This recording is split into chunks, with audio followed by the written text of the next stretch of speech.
indivisible, with liberty and justice for all.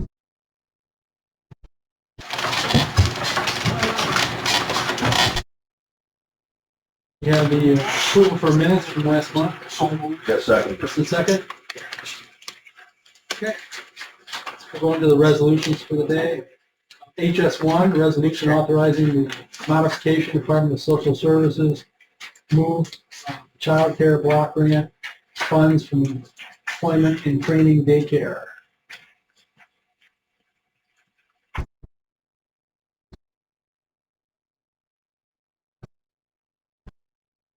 Lee, if you could speak to this. I wish I had a copy of that. Can I see that? Your copy, sir? I'm sorry. Sir. Oh, you think I am, eh?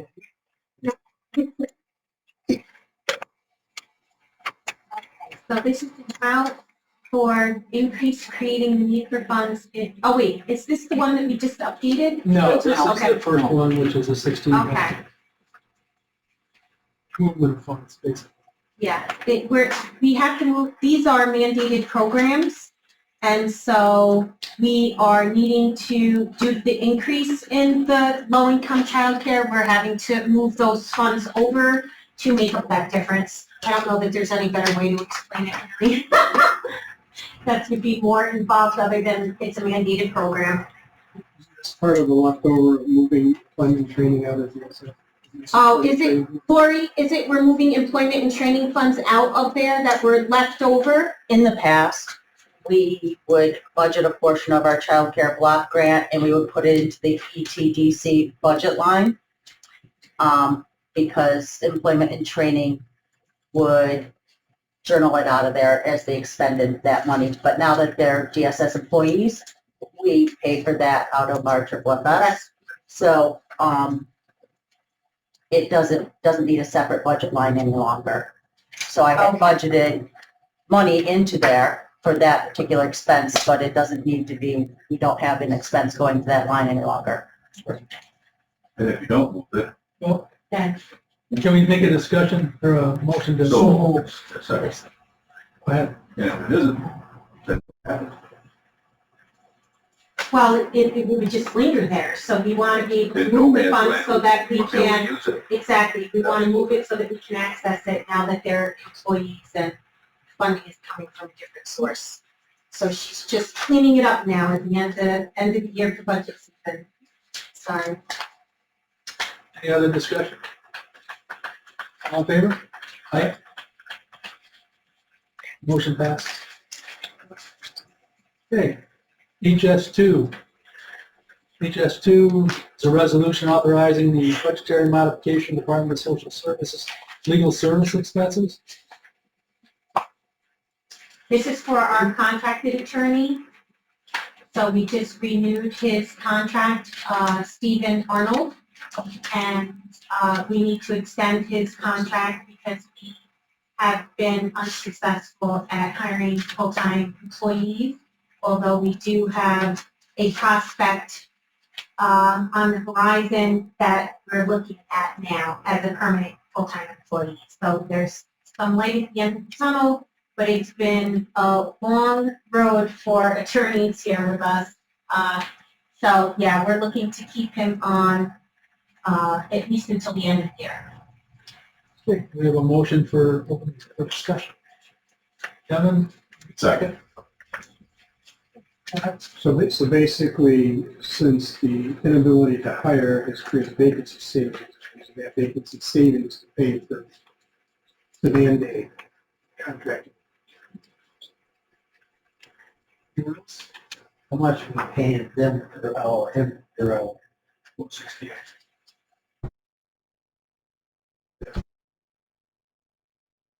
Yeah, so if you recall, his signed council rate had jumped up to 159 originally when I first came on, and that caused some issues with being able to get attorneys on who were willing.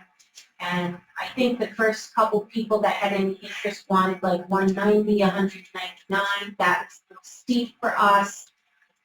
And so when Steve kind of presented himself, we went above the assigned council rate to be competitive, that we can attract people to the department. So that's where we kind of landed for the contract rate, although we are running into additional scrutiny as new candidates are presenting themselves with that rate as well. So just to make you aware, it's getting tougher and tougher to attract people. And we're not the only county, it's other counties too, but we're kind of, I think getting this new person on helpful to us and maybe alleviate some of the concern that we have for some of the contracting, because I think that we'll be okay contracting people even at the higher rates and here, if that provides us the cushion to get the permit for the time. Any other discussion? All those in favor? Aye. Opposed? Motion passes.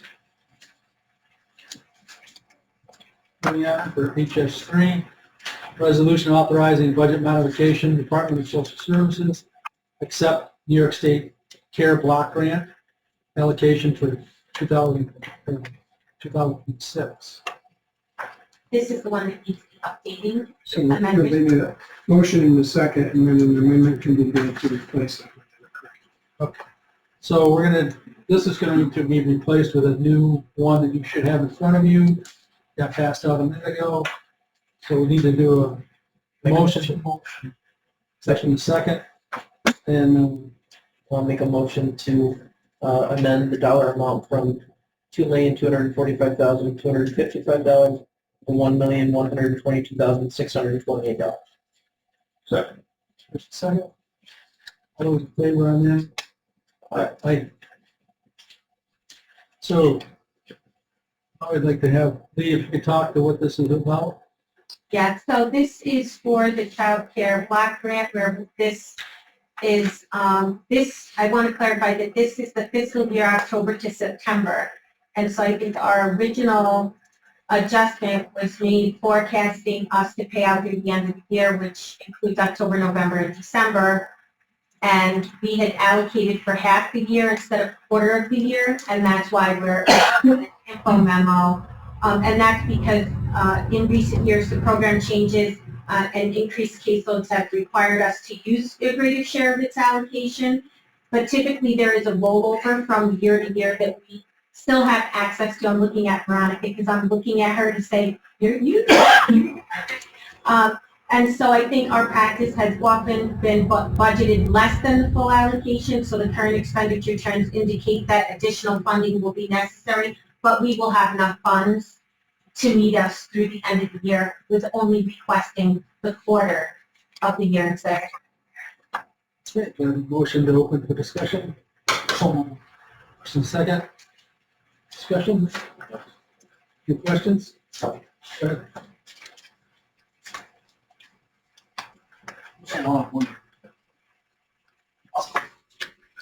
Relations and exploring.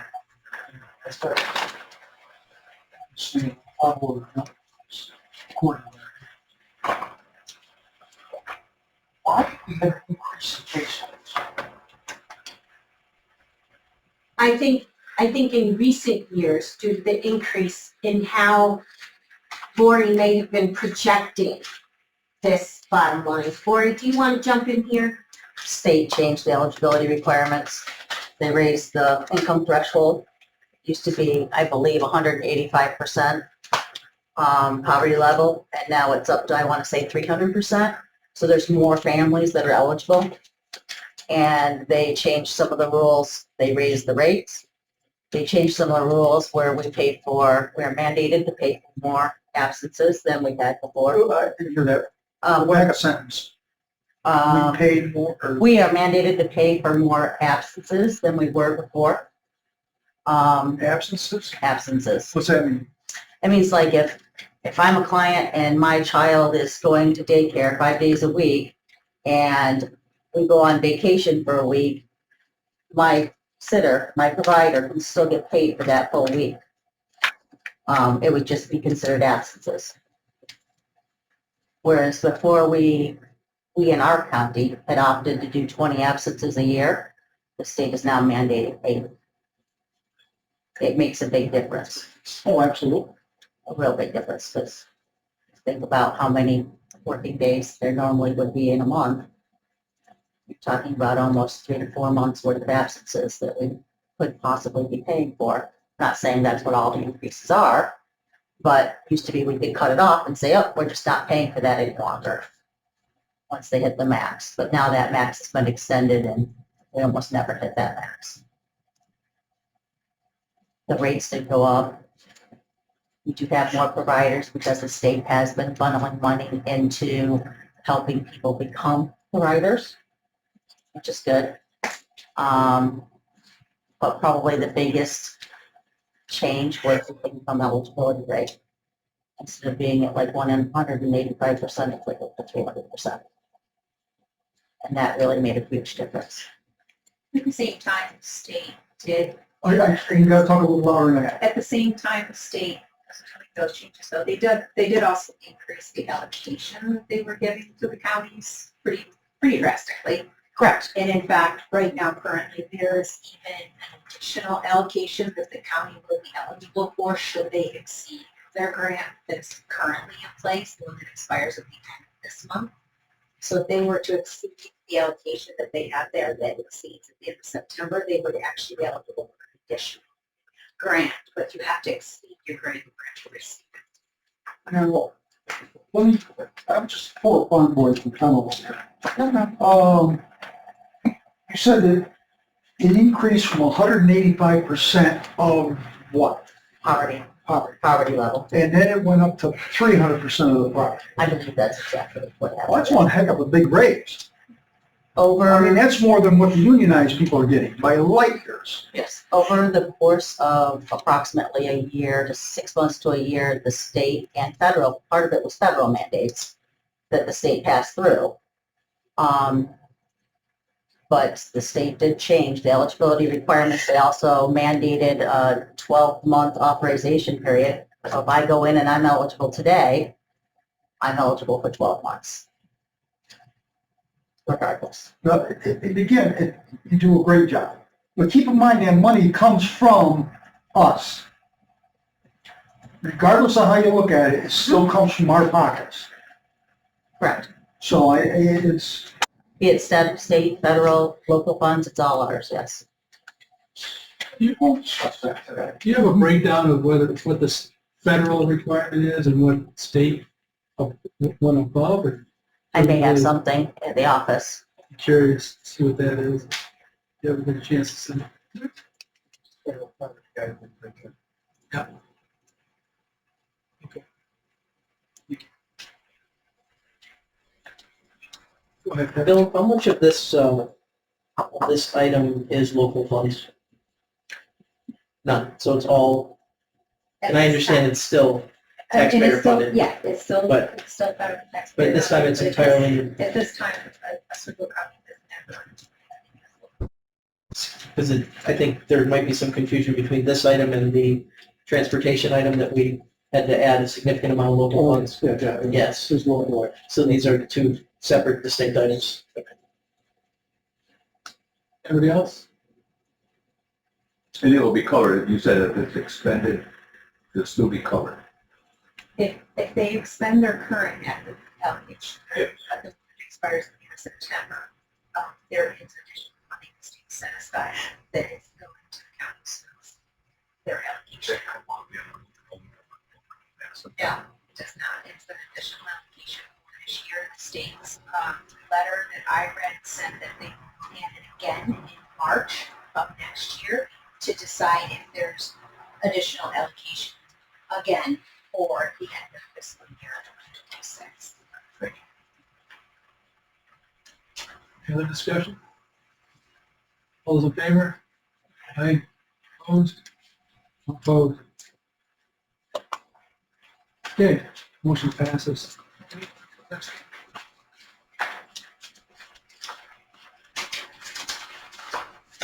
Okay, HS4, resolution authorizing budget modification, Department of Social Services, transfer from funds from the overtime to the additional hours. Okay, Yeah, so this is specifically for child support unit, who've been working additional hours to meet the demands of the work load. So this department is understaffed at this time. There should be 23 positions, and we currently have 14 filled. So these staff have had to put in some additional time to make up for that, and we've been monitoring it. We open up for discussion. So, Second. Go ahead, anyone? Have those positions remained pretty steady at 14, or just go up and down? I've only been here for a year, and they have been vacant for a while. I can tell you that the staff turnover rate in that department is about 87%, so that tells me that there's something about 87%. yeah, so there's something about this position that we have to look at. So we are looking at improving the onboarding training. So somebody has developed a new onboarding training for that. And we're looking at some structural changes for the new year for that department. Richard? 7% turnover rate. Are these people transferring to like motor vehicle or county clerk? Or just Some are leaving the county internal. altogether? Yeah, some are internal transfers where they're going to other positions. This is a group of staff, Phil, if you remember when Gidget did her update. This was a group of people that were not included with that phase 2 wage study analysis. So again, I think there are multiple factors. I don't think I could put my finger on one thing and say that's it. I think there's a lot of contributing factors. So some of those people who felt like they should have been included in that, maybe some of those people self-selected and moved on to other positions. So there may be a sense of unfairness for that class of folks that are the entry-level position down there in that department. But we only have, I want to say, 4 of all of the employees that are people who've been on the job 5 years or more. So most everybody on that team is new. And so I think that's why I really want to focus on training people. If they're better trained, I feel like we could do a better job of retaining some of the folks there. Well, child support is a tricky They're situation. small but mighty, I must say, because they have collected almost $14 million this year in child care allowances for such a small team. They were on track last year I think they did $14 million last year. This year, they're on track by the end of the year to collect $15 million in child support for Oswego County. So I think even though the team is disrupted right now with everything that's going on, they're still performing pretty well. Well, again, it's a tricky unit because of the fact that, and this is a fact of life, guys. I know a lot of these guys and gals, it's a male-dominated situation. I know I hate child support. When I got my kids, actually I got custody, actually. That's neither here nor there. Way too many people. And this is where I want to know if we investigate this stuff, what do we do, or we just don't do it? The work construction is famous for it. These guys will be on the books for 20, 21, 22 hours and they're working 40 hours a week. So now we're getting screwed federally and state-wise for the right amount of FICA. We're also getting screwed out of this. But where do these people fall on the wage scale? Give or take. What do you, I don't understand the question. What do you mean, How much do they get out? their wages, though? Oh, the personnel? Yeah, what are we paying? I'd have to look up the schedule. You I know, want to say it's probably like $21 or $22 an hour, maybe. fair rate, K grade 8, Yeah. it's about So they're like the entry level type positions, not all of the team, but many of the positions are entry level, positions. And I think those are the harder ones to retain. But I see what you're saying about the FICA, like how many of these are sitting in vacancies that we're paying employee. I want my better people doing this. That's why I thought you were I asking about see. the wages of the people who are collecting support from. That's why. Yeah. I mean, that's a, you know, I don't know whether they go out and do visits, whether they do investigations. No, I don't know what these employees do. Yeah, they're internal, so I think that was part of the discrepancy when they were not included in the phase 2 wage increases with Gidget's team is because most of everything they have to do is on site and they have data systems that are available to them that they can access all of the information that they need. So it's not like they have to do time-intensive work that causes them to be off-site or out investigating cases or making cold calls type situations. So I think, again, I'm focused in and honed in on the training and onboarding of staff in that division and future restructuring. Talk something. Because it's, you know, facts don't lie, people do. Yeah, And your facts can be altered. They are altered by the business people. And that's a fact of life. So that's all. I would want our better people doing this kind of work. I really would. So are there different levels these new trainees can get to get? I think they're, Well, like other structures in the department, you have the entry-level worker, you have the opportunity to become a senior caseworker. So I think right now they have 2 senior caseworkers. I think in my new organizational structure, I'm asking for a 3rd. And then you have the coordinator position. So unlike other departments where you have a principal person, then a coordinator, and then a director, it's very different in this department because ADM requires that the primary focus of the person who runs this division is someone who only focuses on child support and nothing else. So there are certain administrative requirements that we're mandated to follow with this program. So that's what I'm looking at as we look at, you know, future restructuring of this department. I think it is needed for the reasons that he's suggesting, like, if they had so many vacancies and we are making it with what we have, do we need to eliminate some of that? And that's what I'm kind of looking at now for this division, looking at those updates. I got you. I hear you. do we have any other discussion? All those in favor? Aye. All, any opposed? So we're good, carries. Motion carries. Okay, let's move on to our HS5. HS5 is a resolution authorizing budget modifications, Department of Social Service to accept family-centered case management services, which is the acronym is FCCMS, allocations for 2025, 2026. So this is applications we're receiving.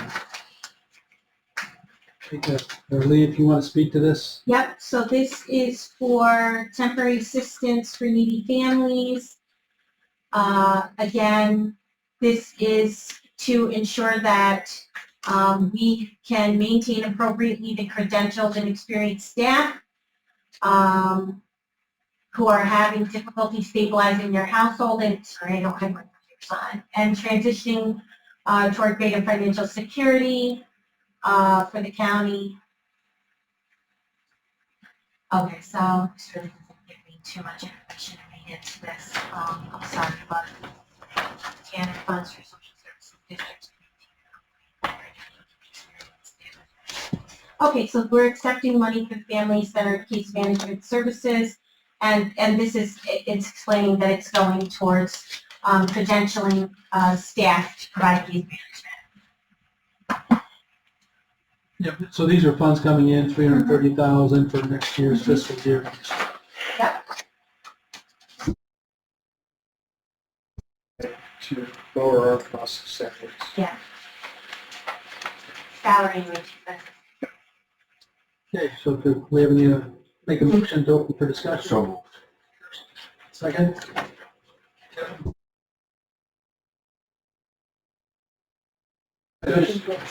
this last sentence here, is kind of interesting, I've never seen it before. There will be no local share for 2025 or this far, or any future year, acceptance of these funds. Lori, can you help me out on that one? It's actually supposed to be on all of our info memos, whether or not it's gonna affect the local share this year or future years. Accepting the funds does not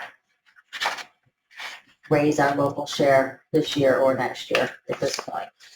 In other words, accepting the monies doesn't create an additional expense on the state. Okay. I think you should just written any future year, that is like, oh, inclusive, like, that's awesome. But, It's, No, probably It's probably a really- better way of, there'll be no local share impact. there you go, Right. period. Okay. right, You never know what state or feds are gonna do in the future. Correct. Anybody else?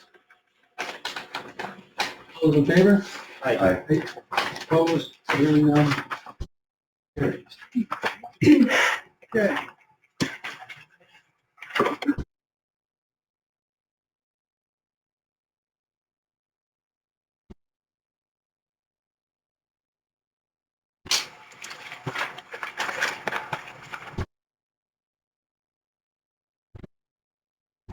We're going to talk with committee reviews and discussions, discussion request to waive camp house fees.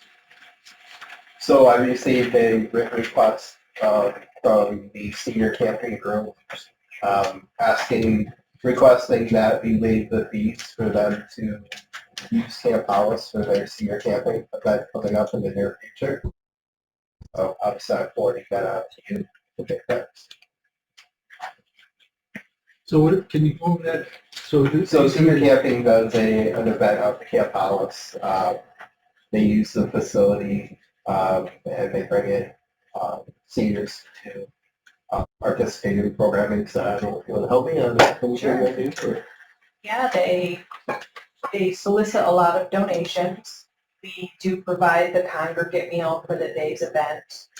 They have a lot of providers come in the spring when they did I guess it was spring, they had someone that showed them how to whittle. They'll have someone come in to do chair yoga.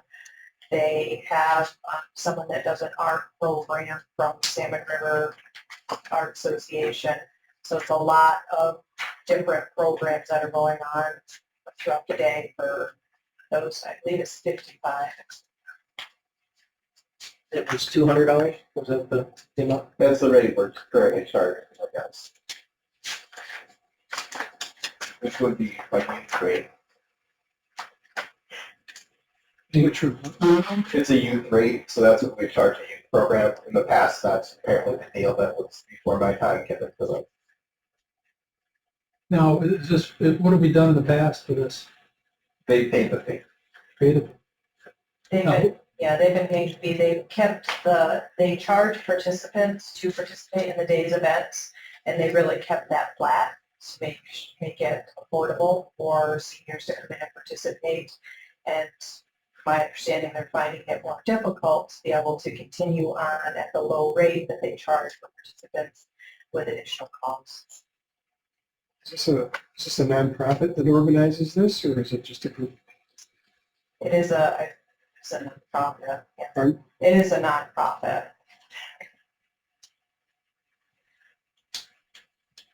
Any other discussion? where does this group originate from? Where do they come? County.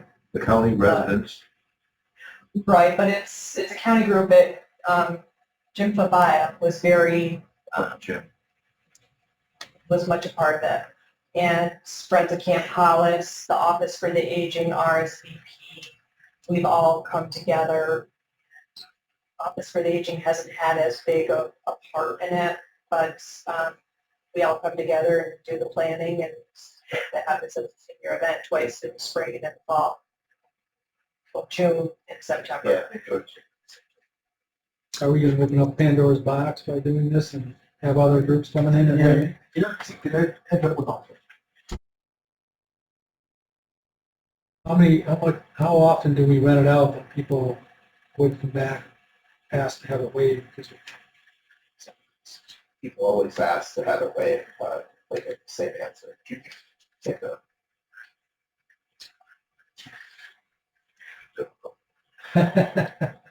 Well, you did it that time. Try to hurt you. $200. What's that? $200. This, do you see this, there being a tangible benefit to the operation of the event if we are to waive it in this case? You see it would be beneficial to having the event continue and making sure that this is available? From my point of From view, your yes, I perspective, think it helps them to bring in other people to provide the classes. They're able to spend funds that they collect to have people come in and have presenters there, as they do pay the presenters. Yeah, from my perspective, I would support it, and I believe that if people do want to request that, we, have an obligation to review those requests. So the Pandora's box argument, it's legitimate and valid, but I think that it's our obligation to at least give folks the opportunity to petition us to ask. And I would support this request. But it's up to, obviously, over the committee. Correct. Don't they want to go to Camp Survey? They would have to do the Nice same facility. thing. They would have to, That's where you want to. Nice, yeah. if they wanted to waive, they'd have. They just happen to choose Camp House, right? Yeah, I mean, the program used to be, and correct me if I'm wrong, Sarah, I mean, they used to do it overnight. Yes. Prior to COVID, it was overnight. The $200 fee would include an overnight if they wanted to do it, correct? Yeah. All right, so anyone else? Yeah, how much would an individual have to pay They pay $20 for the day. for the day?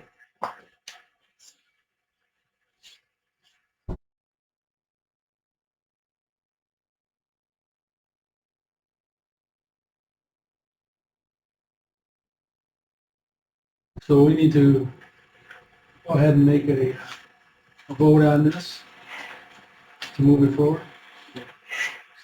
Oh, I'm sorry, let's make a motion. Second. Okay, all those in favor?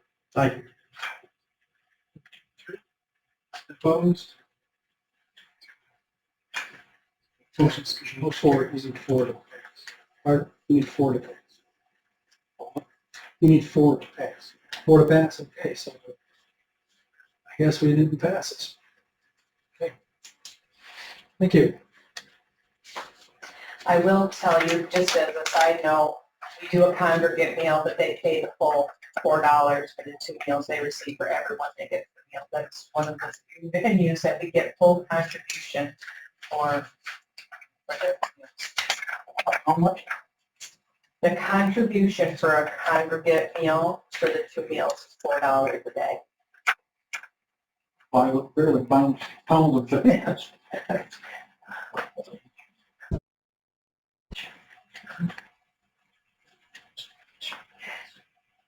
Okay, let's go on. Reporting departments, Schuylkill County Youth Bureau. Barry, okay, so, I wrote a grant this summer, for AmeriCorps. As you know, we've had it for 29 years. And this past year, there was a stoppage at that we had to work with to, go along with and think about that.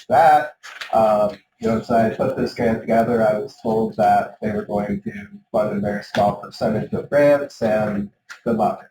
Well, I found out I was approved for that grant. So we were able to be awarded a grant for AmeriCorps to do the next year coming up. It is a 1-year grant.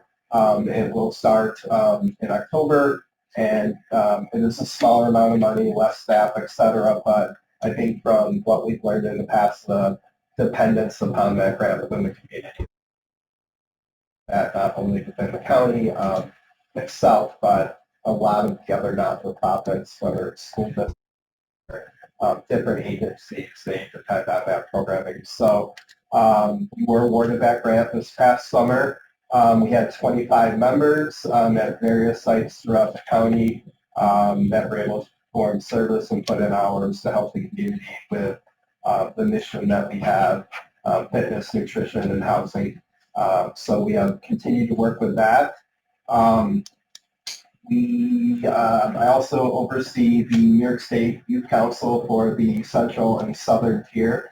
I have 18 counties that I oversee of young people who, there's one per county who represent, and they meet usually once a month or twice a month to discuss different policies that New York State has, and then they're able to give their input to that to the governor's office and other pieces where need be. An example of that, a year ago, we were talking about phones in schools, and then you know where we are today.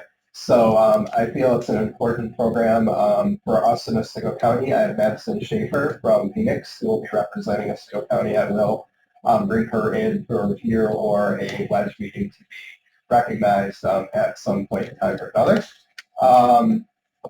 We also have a new program that I'm going to pass around. It's our Youth Leaders in Action. It's like our Youth Advisory Council that we used to have. It is a collaboration project that we are working with the Prevention Coalition.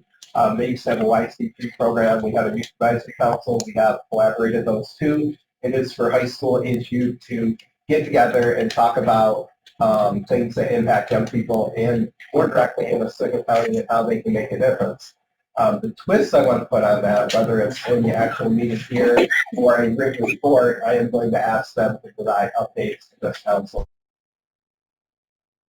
That's what they're working on, and then also gives you the opportunity that if you have a specific something you want them to work with, I'm able to reach back out to them to do that and get any information. Right now they're working on a needs assessment for Otsego County. And then with the Prevention Coalition, they are working along different things, but obviously drug related and things to that matter. So that's a new program that we have operating. With the school year just starting, because it's brand new, we anticipate you to get the more members to sign up for that as we go along. Some other things go on. I didn't remember this. All right, so also just some information for you. For Camp Hollis this year, we had 678 campers, which is exactly the same number we had last year. But to give you a little bit to go along with that, that gave me an update that 678 number, that's compared to in 2023, we have 645 and then 636 in 2022. So you see it's on the upswing. Before COVID, so 2019, we had 501. So those numbers have been gradually going as we go through really close to capacity right now. We also have had the most rentals since 2007. We've had 21 events so far, serving 1,285 guests, and we are full for the rest of the year with events happening on weekends and things to that matter. At Legends Field, we have the summer tournaments are completed, but the fall tournaments will be starting. There's 3 weekend tournaments that begin, the next one starts the 3rd weekend in September. The girls softball program, they had 106 girls, 9 teams went through the summer. We're still looking at the best way to go about that because as the summer goes on, the numbers drop a little bit. And, so we're looking at how to tweak that, maybe starting it earlier again in the spring than in the past. Our Challenger program, we consistently have about 27 youth participate in that, about 35 mentors on and off between Little League and different athletes who would come to help out, be a part of the program. New for this is we have adult softball. It has returned to Legends Fields. Monday and Thursday nights, there are 10 teams signed up so far, 6 male, 4 female. And just as an offset to where that comes and where it plays, so that's additional about $4,000 revenue that'll be coming in that we did not budget for. Question, can I ask you a quick question on that? Yeah. Who handles PR for those folks? What? Who handles like a PR, sending something to a paper saying, is that something? They're their own agency, so I would Okay. have to look into that. I can have Kyle get that I would ask, so. I have heard from quite a few people that are seeing it all over social media, like other Okay, Facebook pages, that individuals are sharing information, but I can get Kyle to find out if it's ample of that. And also, he can probably let, the playing tags know that they're there, but they know they're there Monday and Thursday. So. Okay. As you know, last month we awarded the RFP for the softball tournaments going forward. So as I was talking to the county attorney, I'm going to get together with him to structure the contract as we go forward with that.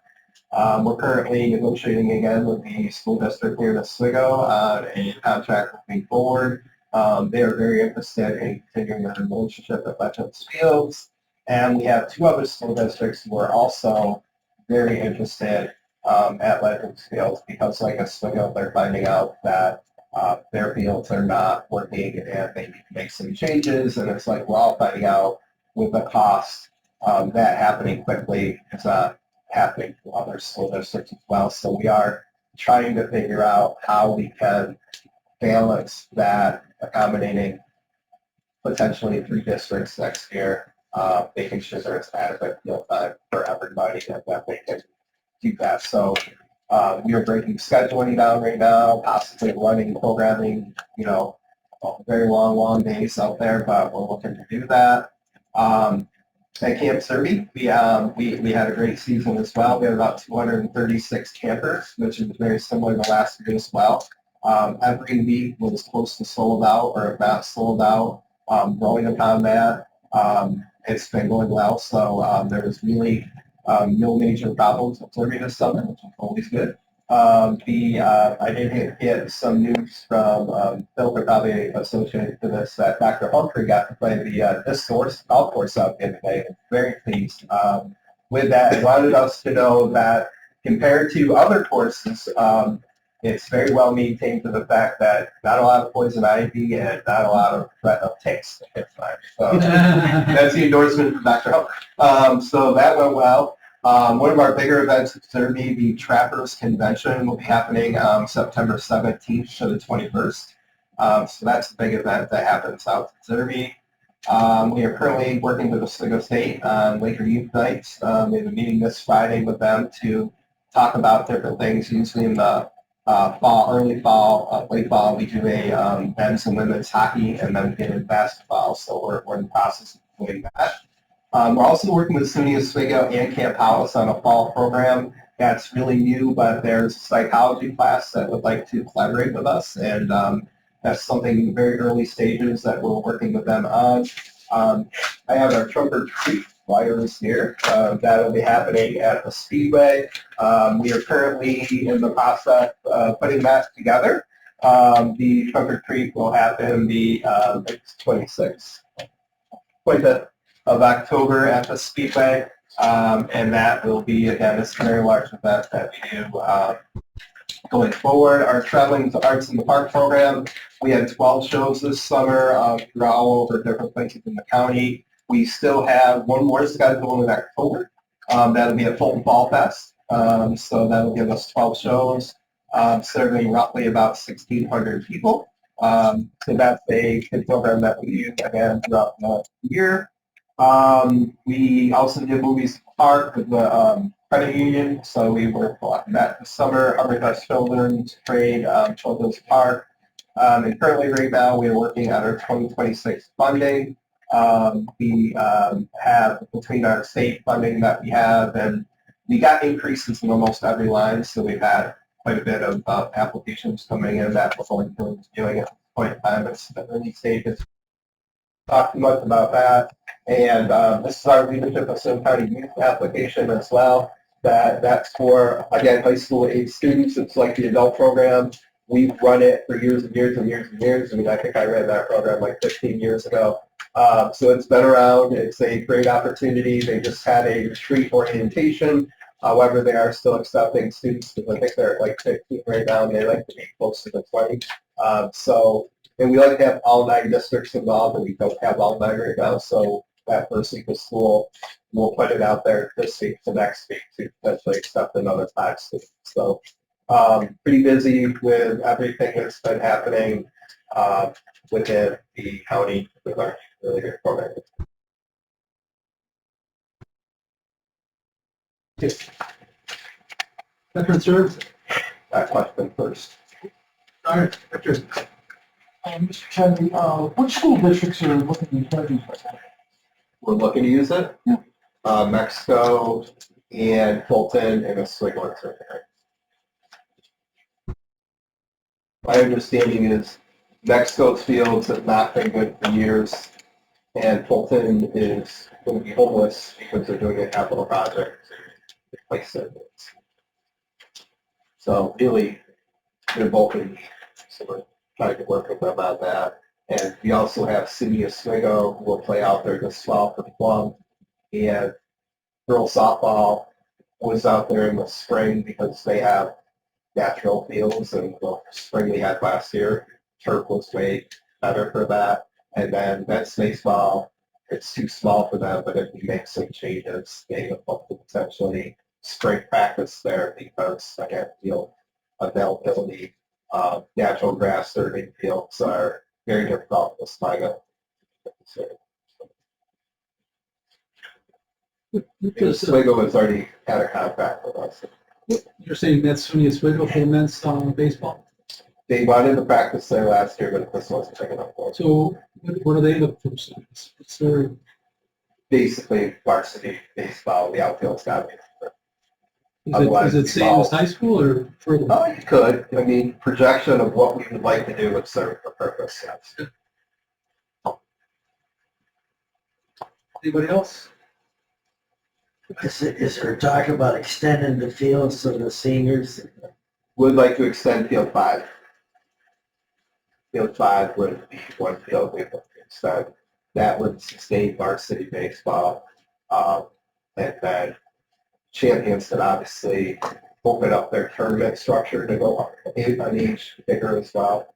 And then colleges, if they wanted to use it, it would likely suit their needs as well. To high school, does it, like sectionals and things like that, they hold those at ball fields? Like if we had improvements on our field, is that something they would look at, like pay to come do that? We would have to have the fields big enough to do so. I mean, so if sectionals would be varsity, so that would have to be bigger. But we would look to, I know that Champions talked about with our fields wanting to hold like the Little League district tournaments that you'll see. Not the big Little League World Series, but the ones before that, Right. the league or two before that, so they do districts. I know Champions is going to set a vision to want to hold that. Okay. Okay, Veteran Services. So the only information I want to pass along is September 16th, 17th, our office is going to be closed for those 3 days. All of the Veteran Services, New York State is putting on annual training. The training is a requirement for us to maintain our accreditation as veteran service officers. This training specifically, though, there's been a lot of changes this year, more so in the month of August. And so this training brings us up to speed on those changes, how it benefits the veterans. And then there's been some rumor of changes that are going to benefit these organizations that are charging veterans. So they're going to let us know what's going on with that, how we can counteract that. That's one of the fights to try to keep veterans from going. These organizations that charge them tens of thousands of dollars claim, which they do the same thing we've been doing before. And our track record is pretty good. We're still going to be answering phones. The news release already went out. We're going to send another one the week prior, and the webpage has been updated, and we have notification on the billboard. But we're still going to answer the phones so we can answer questions. We're just not going to have people coming into the office. We're going to set up a big screen so the 3 of us can sit there and take this training. It's virtual. They're doing it somewhere down near Albany. Other than that, that's really How'd it go with your handing out the farmer's market? Yeah, those went quick. They usually do. This year, unfortunately, when we ran out, I requested more. I do every year. This year, they were not passing out any additional. The reason being is last year, they handed out 100% of what they pay. And then only 40% of those. So they didn't make as many this year as they did last year. I think next year when we do this, I'm gonna take a look at how we put that information out there, because as of last week, we still have people coming and asking about this. They've been gone since July. They've been gone for a while. So I gotta figure out a better, the information gets out there where people come to get it. I just gotta get the information out there when we want out. So people aren't making trips to the office for them. I have a call. So that it went really good. Matter of fact, I do class guy the first and second Thursday of the month, and I was only able to take coupons out there twice. Yeah. It's probably the fastest we've got. Top of the program.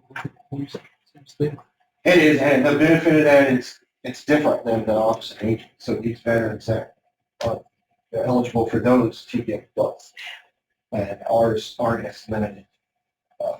Try to make sure that information's out there as well. And there's people that get them every year. Before we got it, they would come into our office or call our office. You got this yet? You got this yet? Oh, let me know as soon as we can. It's a little longer this year for us again than last year, but hopefully next year, if things go good this year, we'll be able to get an additional. They only said 2,500. And once those are gone, they would send us another 1,250, but this year we got the 25. Okay. Give or take, I'm sure you have some kind of idea, how many homeless veterans do we have in this county? Not a ton. We don't have a lot. It's something that we deal with, I would say, once a month. But homeless meeting, they're calling us because their rent's due. They're calling us because their rent's due. They're calling us because they're getting ready to be homeless. As far as how many actual homeless veterans we have, I don't have an accurate number of that. The problem being is those veterans don't tend to come to us. We don't tend to hear from them. When we do, we send them to Syracuse. The VA there has a huge homeless veteran program to help them get housing. And we have other organizations that we reach out to, Soldier On, Clear Path for Veterans, things like that to give them assistance. But as far as a number, I'm not 100% sure. It's not a amount. So if we have an individual that is homeless or becoming homeless or whatever the case may be, in danger of, we send them to Onondaga County. Well, not Onondaga County. We connect them to the VA. The VA. That's in Onondaga County. Yeah, because we don't have that program. Yeah, but, all right, so they're gonna be, are we displacing those people? Because now you're taking people out of our county and receiving services there, and from what I understand, where they're being placed in housing, not necessarily the greatest place in the world. That's the program. That's the VA has that program. I don't have control on where I veteran goes. I can give them the information on, hey, here's what you can do. Contact these people. Contact these people. They're going to help you make sure you find a place to live. But I don't have the ability to say, let me put you up in this hotel or let me put you in this apartment complex. The program we send them to makes those decisions. No, and I'm not holding you accountable for that. Don't misunderstand me. But I just, we do have homelessness in these counties. And I'm quite confident some of them are veterans. Well, I'm saying we don't have any. I'm just saying I don't know. We have them come to our office and we assist them as best we can. Right. We file claims for them. We give them the information that they need to either try to stay in the place that they're at, or if they're looking to move, we connect them with people that can assist them with that, to help them with funding, to help them with paying the first month's rent, deposits, that sort of thing. We have organizations out there that do that. That's just unfortunately, most of those organizations are in Onondaga County.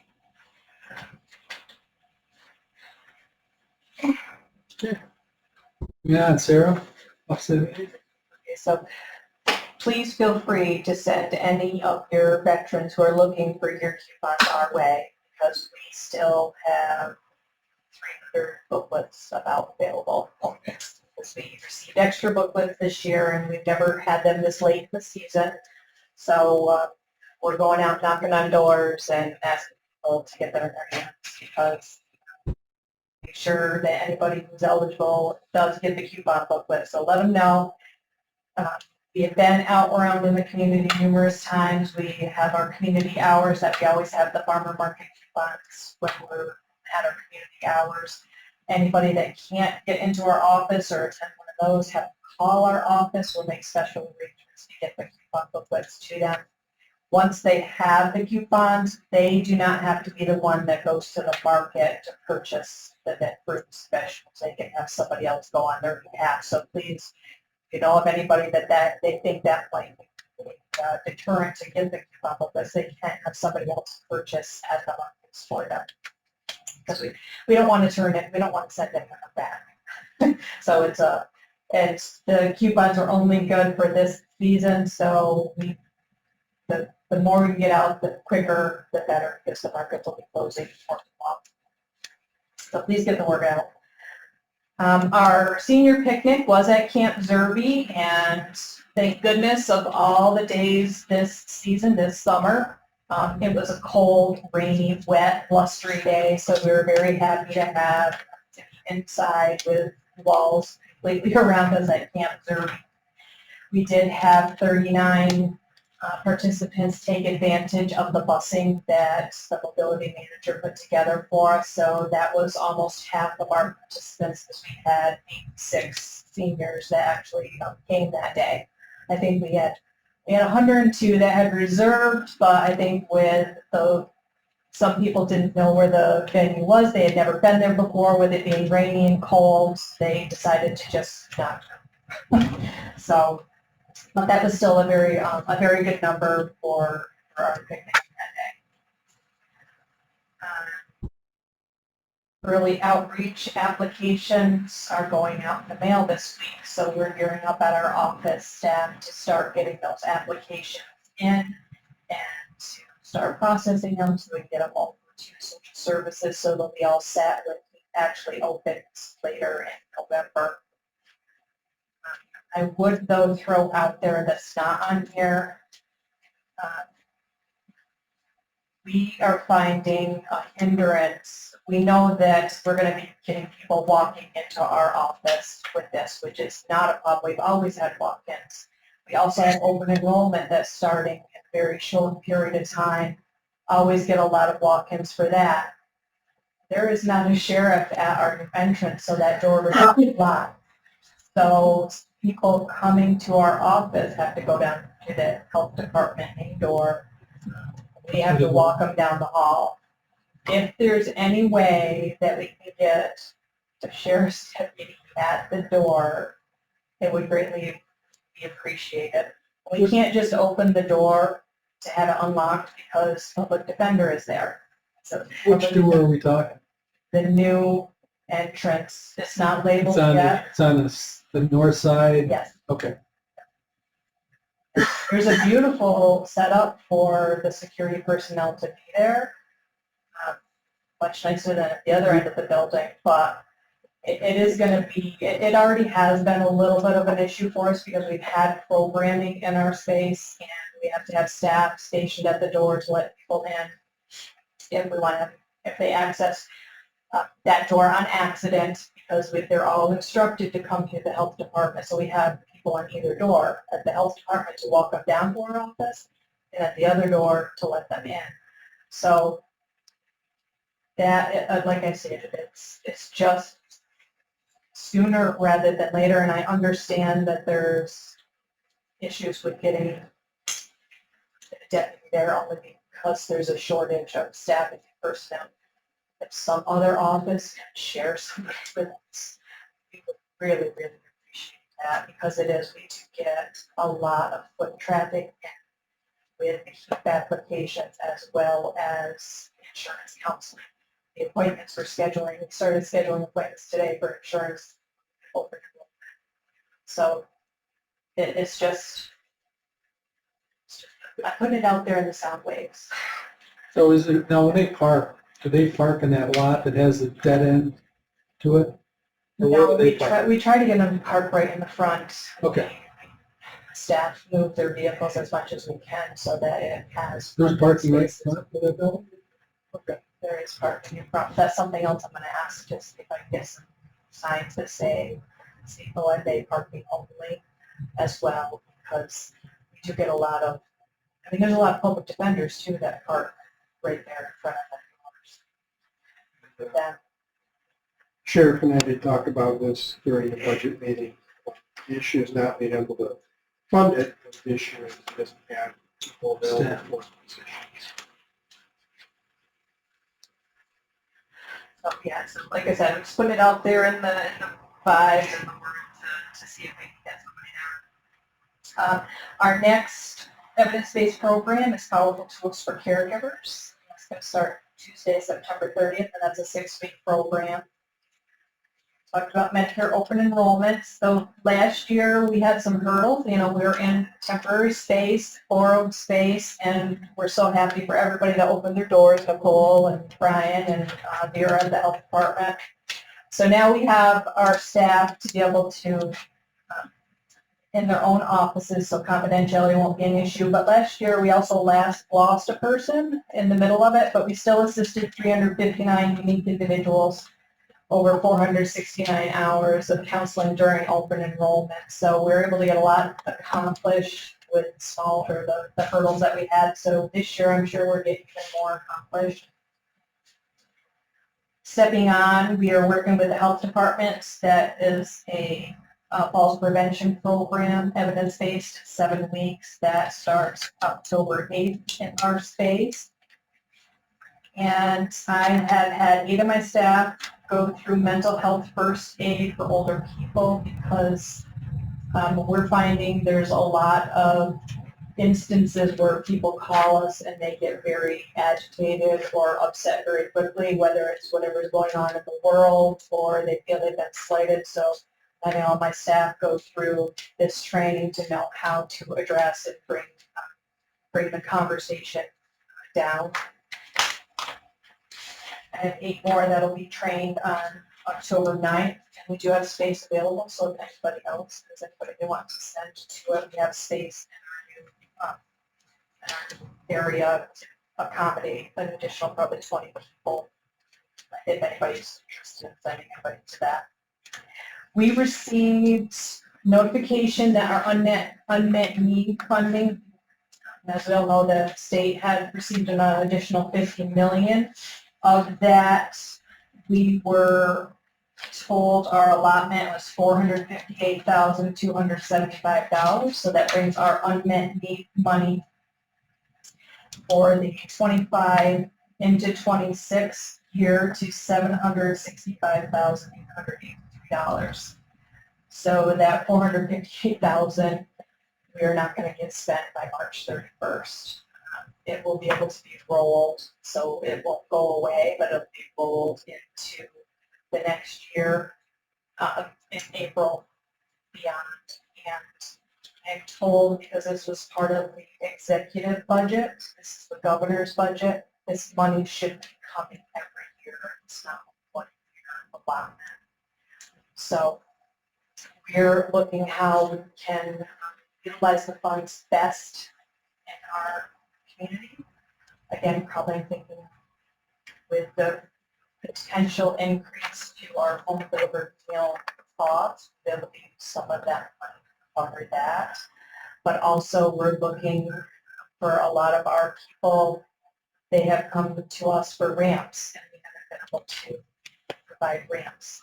That's an issue, not being able to get in and out of their homes. So that we're doing an assessment right now of our assessed clients or case managed clients to see how many could benefit from having a ramp so they can get in and out of their homes, as well as small modifications. So maybe they don't need a ramp, but the stairs that get in that go into their home.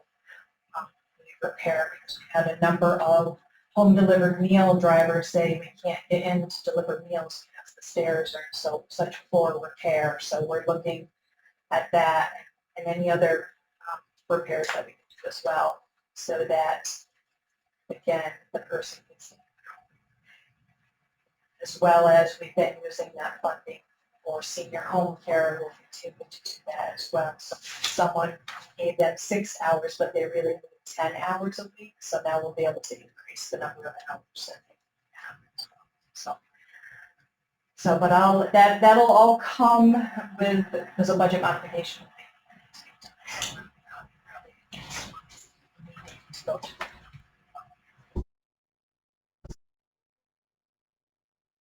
We also received word that our SHINE, the SNAP Ed grant that we received, even though SNAP Ed education, the money has been pulled back from the federal government.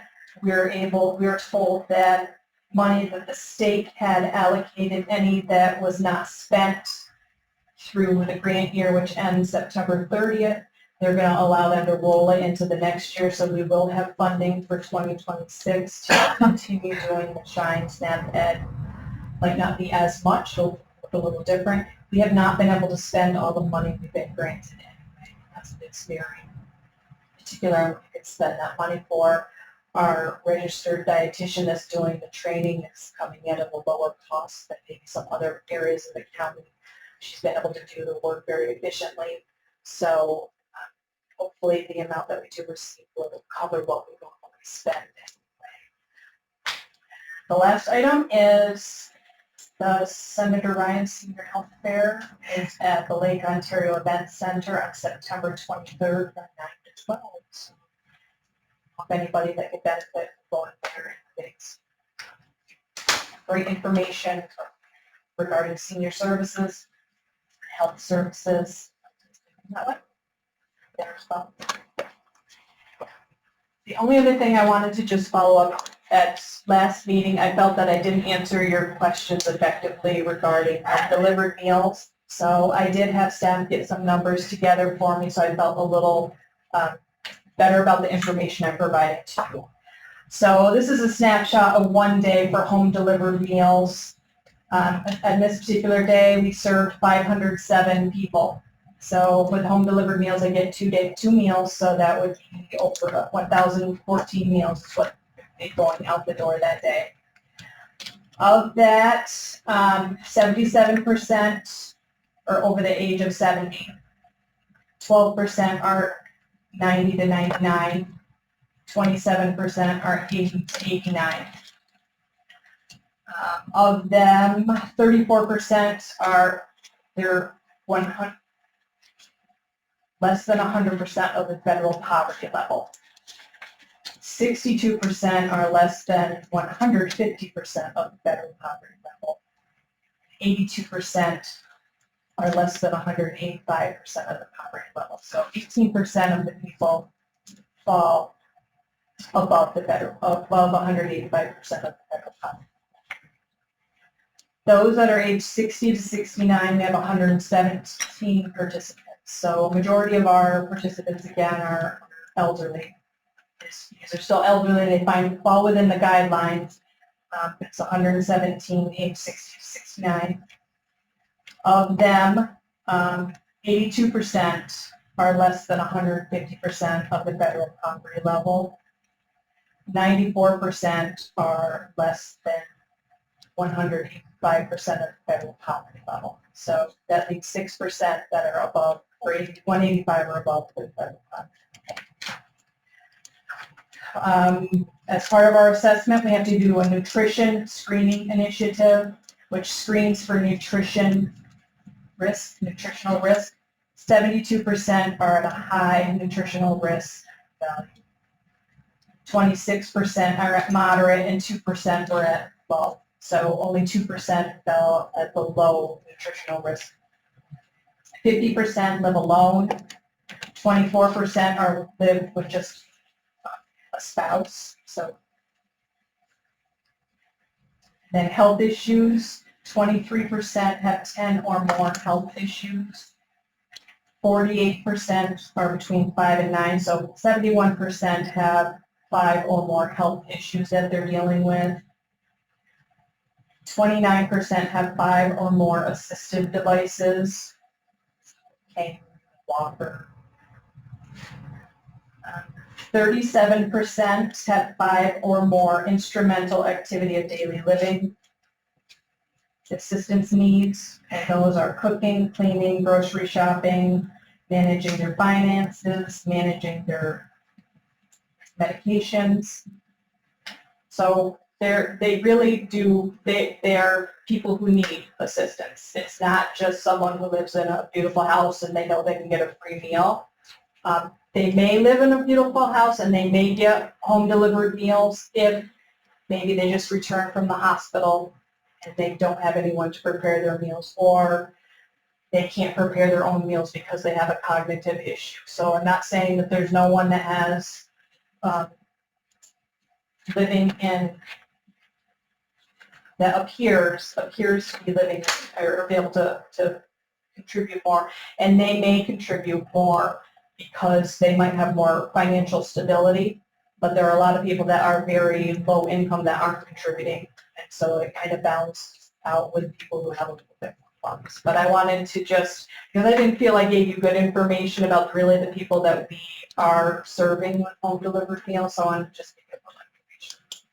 Now, on these delivered meals, how many meals do they deliver, 2 of them in one day, whoever was delivered these meals?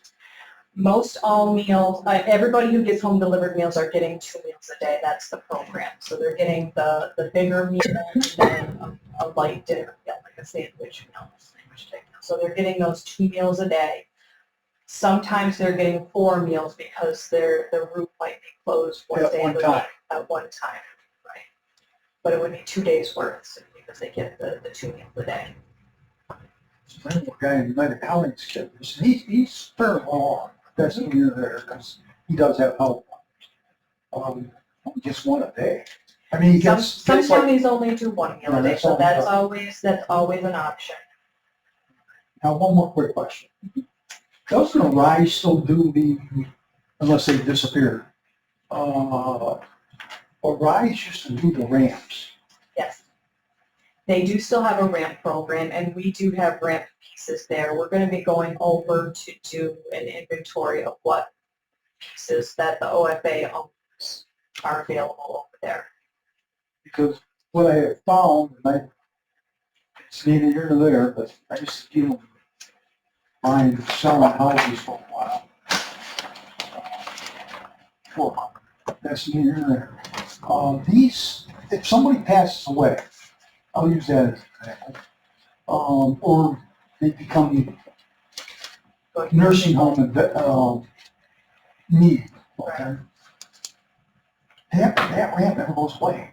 Well, it's supposed to. They sign a contract that they're supposed to notify Arise when it's no longer needed. Then Arise goes and picks it up and brings it back to reissue to someone else.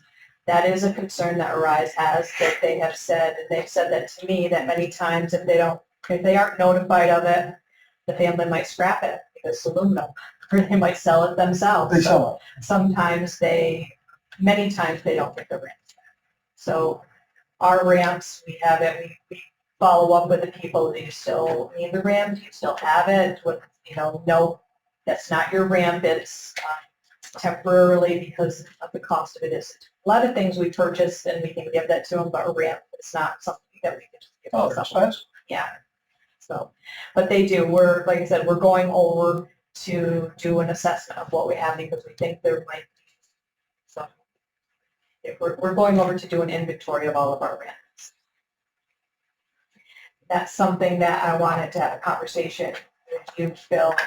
I know you had mentioned the bike storage space potentially at the new mobility management space, and that's something I would like to have a discussion with if we get our ramp pieces back in stores.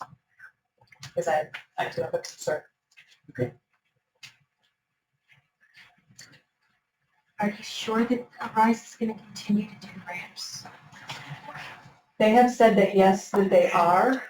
Scott McCoy is the ramp person there, and they stated that they will continue, but, you know, it's up in the air right at the moment. They will continue, but it is a concern. That's helping to prompt us to do an inventory for our space. And Jay, you know, Finn, does he do a ramp thing He's a too? ramp vision. So is that related to the county, or is that just something separate that he He does does that all on his on own. the side? That's all. Okay. We have reached out to Ontario Outfitters. Yeah, I don't know if it's Ontario Outfitters, I don't know the name. We're looking to see what their capacity is, if they'd be able to assist us with that. Rise has always struggled with the ramps.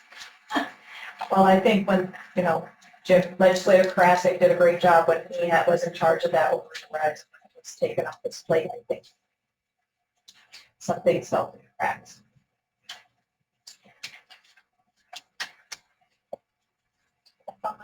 Okay. Department of Social Services. I just wanted to circle back to family case management. So the family case management where we received that $330,769. So this program was implemented in November of 2024.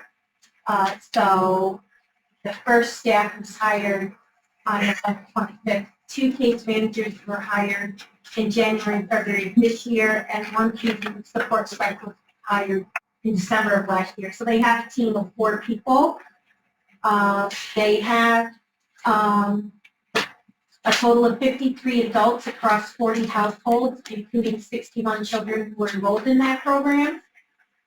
Even though they've only been operating for 7 months, within the reporting year, their monthly average is 34 active cases per staff, representing about 8% of the district's total family assistance caseload, about 438 households.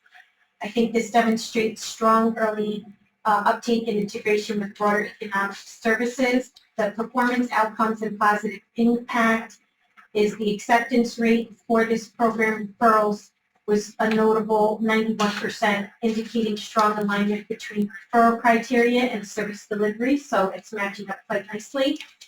The team established an impressive 313 connections to community-based services and resources, showcasing their commitment to holistic family-centered support. Although only 6 placements into temporary housing were reported, this outcome highlights the program's focus on stabilization and coordinated shelter efforts, because this is a program that is focusing on providing case management services to homeless and families and individuals identified as non-custodial parents currently in the hotel-motel setting. So this is a program that is trying to help the homeless population towards independence. 77% of FCCMS cases that require temporary housing received placement, suggesting a high rate of service coordination for vulnerable populations. There were 10 documented entries to employment among the FCCMS participants, a promising indicator of economic mobility and workforce engagement. And I would imagine with some of the changes with the big beautiful bill, this is going to become an even more relevant program for us out of DSS. So it seems pretty promising in the first 7 months. I also wanted to talk about the economics supports for integrated services. So Gidget is really keeping an eye on my farm and understanding that not just, you know, technology type positions, engineers that might be needed at that facility, but they're going to have to build the facility, and that can play a role in what we're doing with our environment. So she has been collaborating with MACNY. It's a Manufacturers Association of Central New York. It's a long-standing regional trade association that supports manufacturers through workforce development, advocacy, training programs, and business services.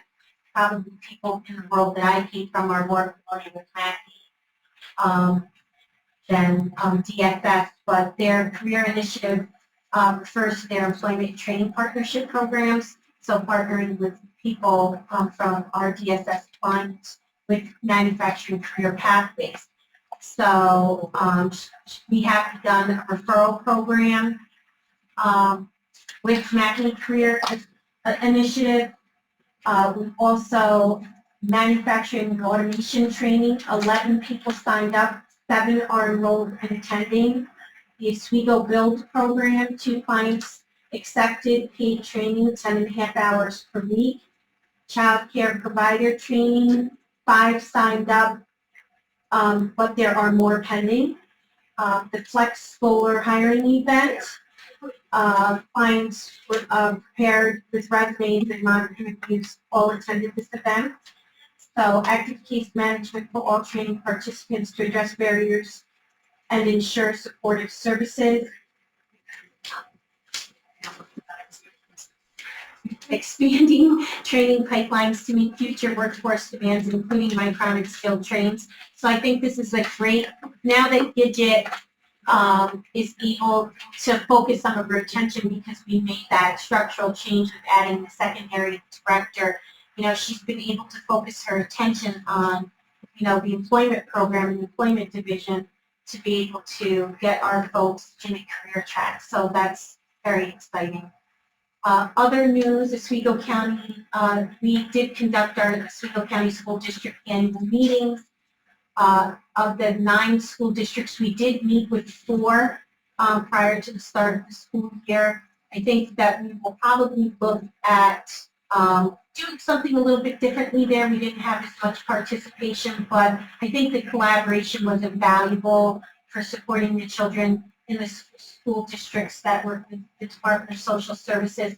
And most of the information and feedback we got was very promising, very complementary to improvements that have been made with communication. As you know, the first year when we went out last year, we had received quite a lot of negative feedback, so it was kind of nice to hear some positive information from the school districts, and we're going to continue to work with them. But I think our efforts might be better collaborated through the CPAC committee, so I'm looking at seeing if we can't make that merge kind of happen there. In August, we completed 2 more rounds of mandated Safe and Together training.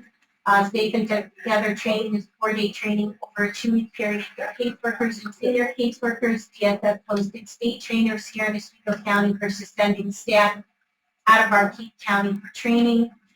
I'm happy to report that annual hours and overtime have been reduced overall by nearly 70% from 2024 to 2025, implementing approval system. In addition to filling those vacancies, has supported this significant reduction. So I thought you all would be happy to hear that. Some big I was happy when I saw it in the budget. Huh? Yes, I was happy when I saw it in the budget. Yeah, I think that, you know, we're, you know, that accountability, I think, you know, when you interviewed me, that was a big word that was getting thrown around, and I keep throwing it around because I know it's important. And in that case, you know, simply putting in a measure that they have to seek approval and permission to be able to access those overtime hours, and the fact that Lori takes the time to compile reports that she sends to the division heads for them to have a reminder about what they're doing. Staff are probably not happy about that, but we're happy with the bottom line that we were able to reduce that and think about what it was pre-pandemic versus what happened over the course of the pandemic, and then, you know, really staff not wanting to sunset that even though it expired because, you know, it's a lot of extra cash for people, so I understand staff's perspective there, but it's nice to see that, you know, implementing some of those accountability measures are paying off, and we're seeing that impact now. The big beautiful bill impact, so SNAP work requirements were updated. We have about 16,000 people who received the benefits due to the changes in the work requirements of having to work 20 hours a week or more if you have children. If you don't have children under the age of 14, so it was reduced from the age of 18 to 14. I know I heard some rumors that it was 8, but that's not true. So we reviewed of the 16,000 people who get that benefit in our county, how many of those residents would fall into that sector? And about 1,000 people will be impacted by that. Heat-related changes with new updates. So they are no longer going to provide heating system repairs. According to Gidget's stats for this month, there were probably about 7 applications for it. I'm not sure. I don't have the data. I don't know how much that's going to impact people. But people do submit for heating repairs, which they are no longer going to be eligible for. But those individuals might be eligible through supports through the temporary assistance program. So we're trying to get that information out to folks so that they know. On August 1st, the department rolled out the enforcement of the flex comp policy. While no substantive changes were made, staff have expressed concern as COVID-era flexibilities have expired. The administrative team has addressed questions through guidance and frequently asked questions documents. And while some resistance remains, leadership is moving forward to ensure consistency, fairness, and accountability in application of the policy. This was heatedly debated at our recent town hall. I conducted a town hall, and it really is just an opportunity. People complain that they don't get a lot of face time with me, and so I thought it would be nice. We held it at, what park do you guys? Mexico Community Mexico Community Park. We had 4 different sessions that staff could come. We launched our vision, mission, and eye care core values at that event, but we opened up the last part of it for questions, and the majority of them were, again, railing at the flex comp and kind of tightening up, I guess, and really enforcement of the policy.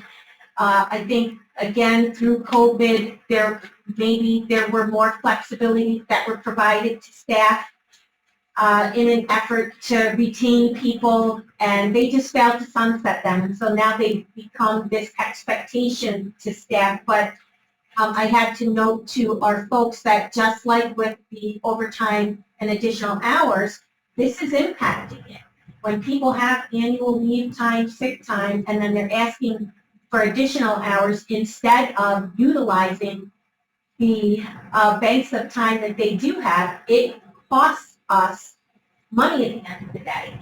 And so it's just a new flip on the script of narrative of how we have to approach these conversations with staff. So it's been pretty exhaustive for the administrative team fielding all of these questions, but we do now have the frequently asked questions. So I just asked that staff please funnel those questions to their directors, and then we'll review them and send out guidance that's then posted for everybody to see, so that we're not feeling like we have to repeat ourselves too frequently. But together with the commissioners' retreat happened the day before the town hall. So that was an opportunity for the director team to reset and refocus. And as part of the work, we adopted new mission, new vision, a set of eye care core values: integrity, collaboration, accountability, respect, and empowerment, replacing the 7 shared valued statements. The new mission is supporting Oswego County residents through essential services to promote safety and stability. And the vision is building a future where individuals, families, and communities are strengthened through supports. This update reflects both staff input and the need for a clear, memorable framework that employees connect to with purpose. So what I found in the year that I've been here, when people talk about their mission, or in our staff survey, 90% of staff felt connected to the mission, but when I asked them what it was, they didn't know it. So that was kind of surprising and contradictory to me.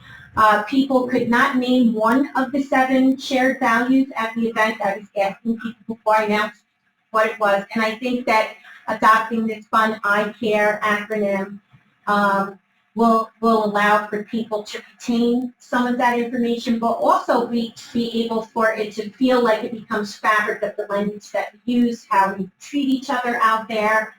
and in the language that we use when we develop or update policy and procedure. So to reinforce this shift, we're also enhancing the aesthetics of DSS through what I'm calling a historical wash project, which will include new photos and displays highlighting our identity as a government agency, our rich history, and our ongoing commitment to the mission. So I think everyone seems excited about that. When I talked about, when I come into this building, there is a sense of history. You see the legislative photos, and you can see year after year after year.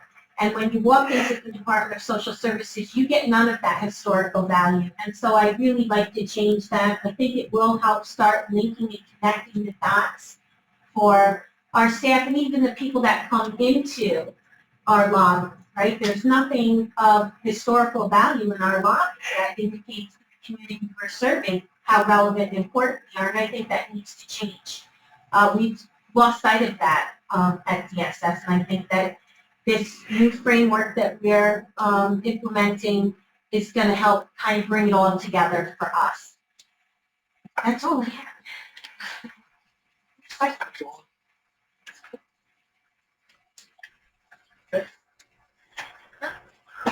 Anything from anybody else? I'll let y'all go. All right, He's feeling that. for the appropriate motion, Motion adjourned.